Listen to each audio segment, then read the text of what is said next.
There are many challenges in life. Some are small and some great. Some you have to face, and some you have to choose. This is the story of a man who raced at the edge of life and death.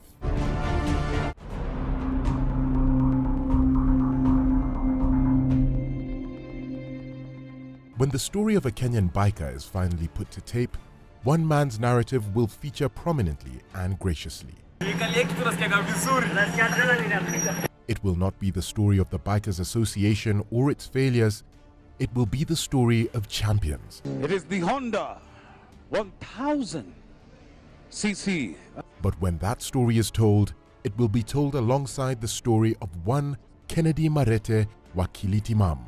I am a biker, I am a lawyer, an advocate of the High Court of Kenya. The ever-jovial shaved lawyer, the one who won 3 bike racing championships in the same year.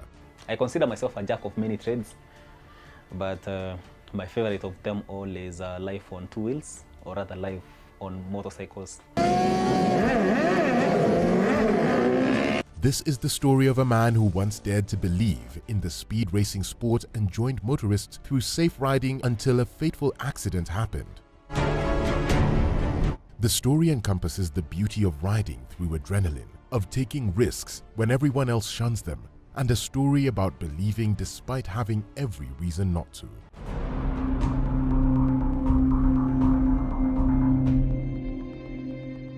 His easy grin and radiant looks gave him authority in the room.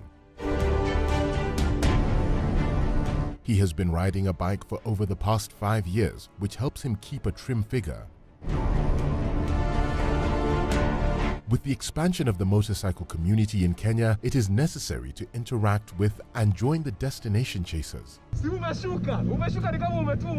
It is a frequent misconception that superbike racing is a dangerous activity. You're interested in biking, the first thing you buy even before your motorcycle, you buy gear.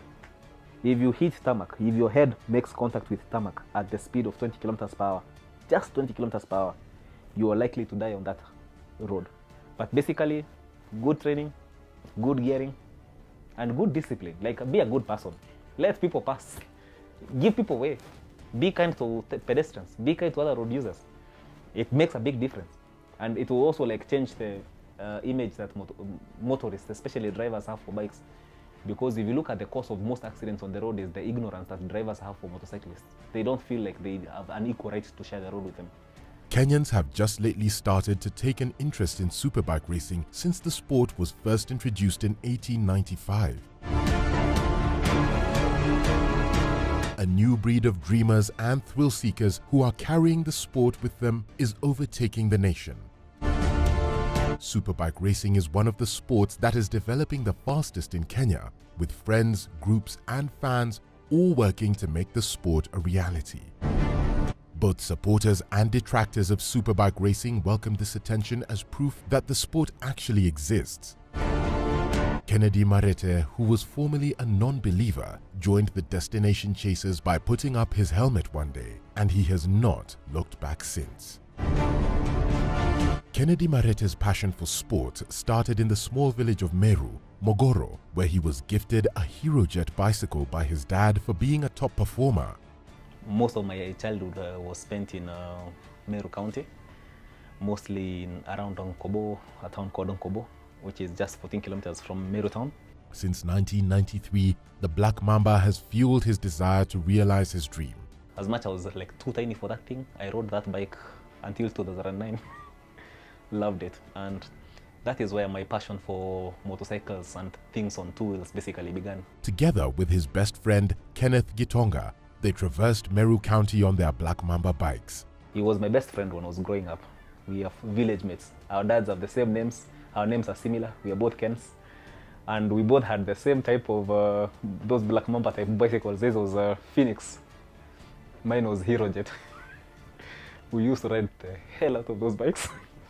We would go far and wide, whether it's raining, whether it's sandy, and bicycles in the dirt, especially when it's muddy. Those things are not easy to control. But we never really stopped going, whether it was rainy or not. The pair waddled through the rough fields in whatever weather, which sealed Marete's interest in bike riding. I remember there's a time like I actually crossed and people were waiting for the waters to go down so that they could cross because nobody wanted to risk even moving on foot. And my friend couldn't believe that I'd done it. So he told me, if you're man enough, cross again so that everybody can see. And I fell in the river. He was an avid football and badminton player before he tried his hand and legs at superbikes. I was introduced to badminton by my mother when I was still very young. I used to play badminton when I was pretty young, but I didn't have competition because it was not a game that was embraced in primary school level. So at that time I used to play football like most other kids. And then in high school I was able to pursue badminton as a competitive sport together with hockey. At which point I would say I managed to do well. He participated in sports at Nkubu High School, where he attended for 4 years before enrolling in Moi University in Eldoret to study law. Which I did between 2006 and 2010, and then came to Nairobi, where I went to the Kenya School of Law in Karen. Soon thereafter got admitted to the bar, and I have been practicing for now 7-8 years. He finally sated his niggling desire to trade in public transportation for a motorcycle while attending the Kenya School of Law. When I moved to Nairobi, Kenya School of Law, I used to live in Rongai. And back then, before these road construction projects were undertaken, Rongai was one of those places that was described as the diaspora because the traffic to go to Rongai back in the days used to start at Carnival. And you would probably spend 3 or 4 hours just to do that 15-16 kilometers, and people would live there because it's near Kenya School of Law and it's cheap, it's affordable. I noticed like a couple of guys who had these nice motorcycles, sport bikes. They would pass us in traffic at the same time every morning. And I told myself, the fact that this guy is passing us the same morning, same time every morning, that means that this is a person who can actually schedule their commute because they have a machine that allows them to be as precise as they want to be with the timing in terms of commuting. Nevertheless, he did not follow through on his drive until 4 years later, following a flurry of online searches. That was in 2012-2013. And in my pursuit for bikes back then, I only wanted to know 2 things, like can I afford to buy a bike, and can it be beautiful, and can it have anti-lock braking system, because I hear that was the most, useful technology in bikes. Because unfortunately with bikes is if you come across an emergency situation and you apply your brakes haphazardly, you're going to go down. I bought my first bike in 2017, and then the essence of the bike was basically to go to work in a stylish way. Like, you want to wake up not very early. See, like when you're living in places like Rongai, you wake up at 4 a.m. so you can get to town by 8, which makes absolutely no sense. But then with a bike, you could wake up even as late as 7 or 7:30 and you still get to work within 20 minutes or 15 minutes. However, the destination magnet and journey addiction took over. Initially, I started commuting for like 2-3 weeks, and then I realized bikes are more than just a tool of commuting.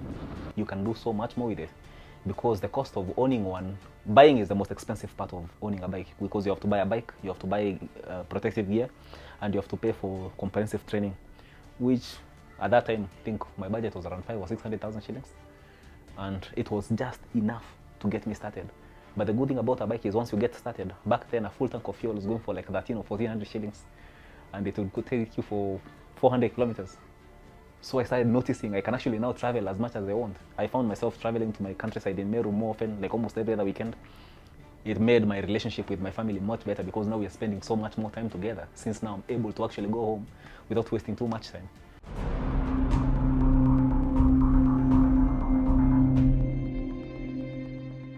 Kennedy prides himself on the convenience of bike riding, the speed, the freedom, the exhilaration, the fulfillment. When you get into a car, there's so much stress, there's so much traffic, there's so much, there's so much activity, pedestrians, border riders, animals crossing the road haphazardly, and with a car you only have basically enough space for that car on the road. But with bikes you can actually fit 6 or 7 bikes within the road, and if you're the only bike, that means you have an extra 6 or 7 spaces for you to play around with in terms of positioning on the road, which made it gives you much more room to express yourself on the highway. The feeling is unmatched, and he has yet to relate it to any other feeling in the world. In 2017, he decided to traverse the 47 counties in Kenya and managed to conquer 45. So now, as much as I've tried my best, I've done 45 out of 47, being unable to go to Wajir and Mandera. But yeah, I found myself in the other 45. So I'm hoping that inshallah in future I will have an opportunity to go to Majia and Mandera counties to see what people out there are like, because I know the only issues we have are on the road. The people actually there are actually good people, and I would want to interact with them, get to know more about their lives and stuff like that. Kennedy expounded his knowledge of the country's culture and practices that increased his need to create a revolution in the biker nation. Apart from just being going to many places, you interact with a lot of people. And then sometimes you go to the same destinations but using different routes. Like I can tell you, I've gone to Ethiopia with 3 different routes. There's the one that goes through Moyale. There's another one that goes through Loyangalani. There's another one that goes through Nordhor, Dukana. I've gone to South Sudan with a sport bike. I think I'm probably still the only one who's ever done it before the tarmac road was put there. His popularity grew because of his active travel and interactions with people from different countries. Funny thing is, you decide you're going to a certain destination, but it's the trip, the whole journey that actually feels more fulfilling, because along the road you interact with people. When you have a good looking bike or a different bike, obviously, like, because almost all my bikes are one of a kinds. When you have those kind of bikes, everybody wants to know about them. Then you get to a place where people are seeing more of your travel stories online. So you go to a new town where you don't even expect anyone to know you. But at the petrol station, even the petrol station attendant knows you by your name. Oh, Wakili, you've come to us today. Feels so good. And then in the long run, you make friends across the country. You get to understand different cultures. You get to understand things about tribalism that people don't understand. Through his racing journey, he met with David Kirera, who died whilst racing a day after Kennedy's birthday, May 6th, 2018. I didn't know anything about racing at that point, and I thought to myself, the way racing is handled in the country at that point was a bit reckless. It's disorganization on the part of the people who are participating. With the rise in recklessness and destination chases, Kennedy took his skills to the battlefield, East Africa's Superbike Race Championship. After his accident, I took it upon myself to try and participate in a bid to try and see whether I would be able to add value to the safety. Mainly because the time when I spoke about the safety of racers back then, people who were racing thought I didn't have the authority or the moral authority to speak about something that I don't do. It was supposed to be a battle of jest in his first participation. He won. Something as funny as riding bicycles when I was younger made it very easy for me to get balance. And you see, motorcycles is about balancing. And if you can balance something with a very tiny width of a wheel, and you're balancing it on some really tricky surfaces, now you get a machine with a bigger wheel where you don't have to use your own body to move it around. You have a machine, an engine which is doing the movement for you. You just concentrate on balancing. And you learn the nitty-gritties. You learn how to change gears, you learn how to position your body, how to brake, how to corner. And I got good at it really fast. In that, at the end of the first year of my participation, I won the championship in 2018. It was supposed to be a joke, but it ended well. The race was aimed at creating awareness of bike racing safety.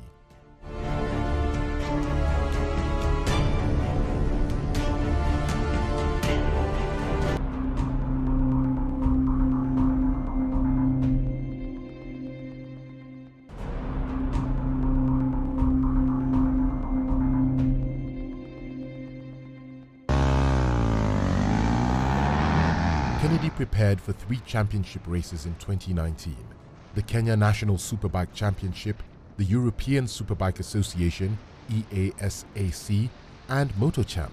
Only 2 people in Kenya have ever won 3 championships at the same year. That is me and another racer called Evanson Mwangi, Acid Boy. He's the best racer we have in the country. That guy is different, like built different. So I would say at least I have something I can say proudly. I don't think it's not easy. You see, winning a championship is winning as many, if not all, the races for that year. And you're not competing alone. You have other worthy competitors. And against all odds, he emerged as the champion in all the races. The thing that makes 2019 my most special season is because I was competing against a very gifted racer in my category. His name is Mohammed Ali, call him Aminzo. And the previous season, he was racing in the 1000cc category, that is the superbike category, and he was number 2 in the country. So he decided he wanted to win all championships, starting from the smallest to the biggest. Then he came to the 300 for that year and managed to beat him in all 3 championships, very luckily, obviously. With the onset of the COVID-19 pandemic, Kennedy paused in the racing sport after the ban on crowds. This one was from the Justice. The lawyers organize sports activities at the end of every year, actually in July, mid of every year. This was the win a medal for, I think, number 3 in the Justice League in 2017. And then we have this was my first medal. I was second in my first race in 2018 at the Great Rift Valley TGRV, which is at my Mahio. And then this was in 2019, the third race of the year. I won the championship race that year. That was the SPC3 at Whistler Morans. This was number 1 at, that was 2018, the second race, which was actually the final race of the year because there were only 3 races that time. And then this is the championship, the second race of 2019. I think this is the race that actually earned me the extra points that I needed to win the championship.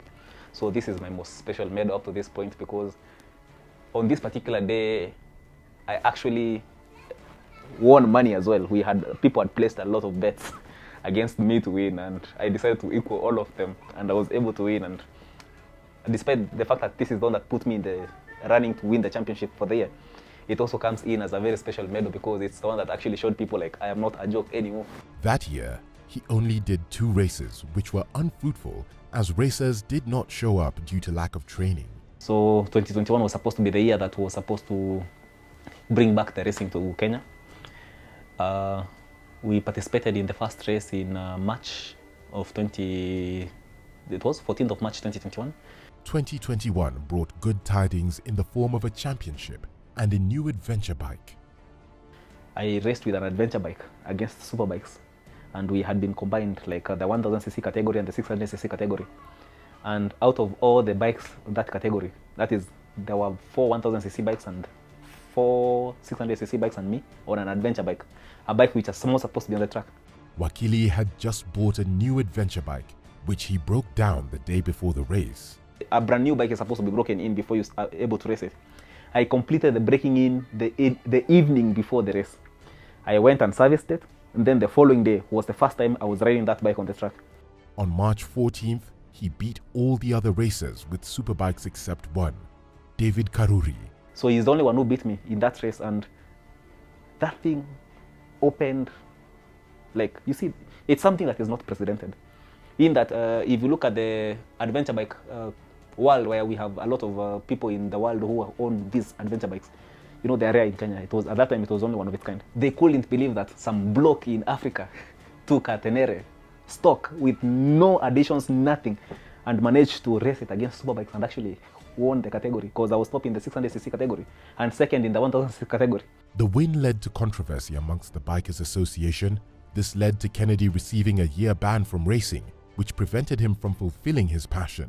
I think since then I've not been able to race. That was my last race, unfortunately, because after that, since I was banned from racing in the country, my teammates and technically a majority of the bikers, the racers in the biking community, refused to participate in races because of that interference by politics, where you put your bike on the line. It's an expensive bike. You put your life on the line, you spend money, you go race, and then someone decides you've not won because they are not pleased with the results. However, in September, with the new organizers, Kennedy was ready for participation and most definitely a win. Unfortunately, 2 weeks after we were kicked out of the track by the policemen, that's when I had my accident. Unbeknownst to all, the last race was to become his final race, when on October 17th, 2021, he had a head-on collision with a drunk driver. Some drunk guy decided to drive on the wrong side of the road during curfew hours, and along Forest Road on the flyover that passes over Limuru Road, he hit me. I tried to give him space, but he still hit me. Like, it makes no sense. Like, you have 2 lanes. There's a bike at the edge, literally on the wall. Why are you hitting the bike? And here I am. It's been 11 months of trying to heal, but Alhamdulillah, I'm still able to ride bikes. I'm still able to drive. I'm just grounded. Like, I'm living with a bit of a temporary disability, but I hope that I will heal eventually. It's not healing, but we hope everything will become well.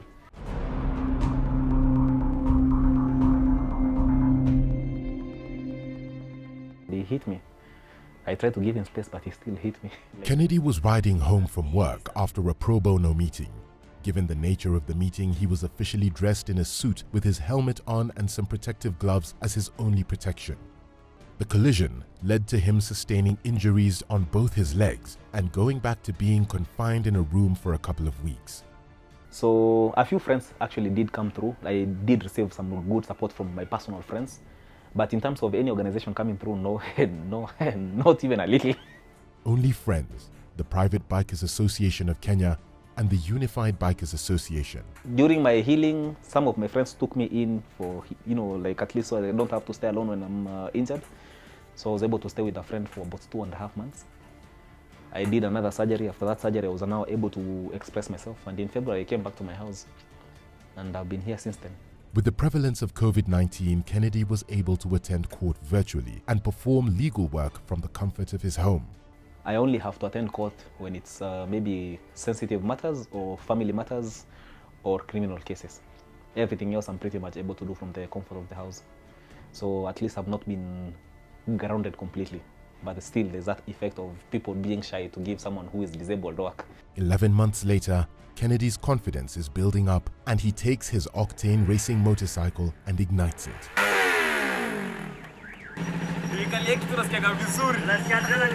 He hopes to recover and continue advocating for safe motorcycle riding. So anyone who would like to support me or our teams can go to Facebook or Instagram, look for Wakili Timam or Team Timam or Octane Racing Team. Team Timam is spelled like Team Timam, and then Wakili Timam is Wakili and Timam, and then Octane Racing is Octane Racing. And reach us, we will link you up, with merchandise of whatever. If you want a hoodie, if you want a t-shirt, if you want stickers to put on your car or on your bikes, if you want to buy anything, cabs, we prepare any merchandise on order and we supply it and deliver to the client, because technically those are the people who actually make it possible for us to be able to do racing. This is the story of a man who started by cycling a black Mamba, traversing different locations. A man who won 3 titles within a year. And this is the story of a man so talented that when he was on form, he had no peers on the track.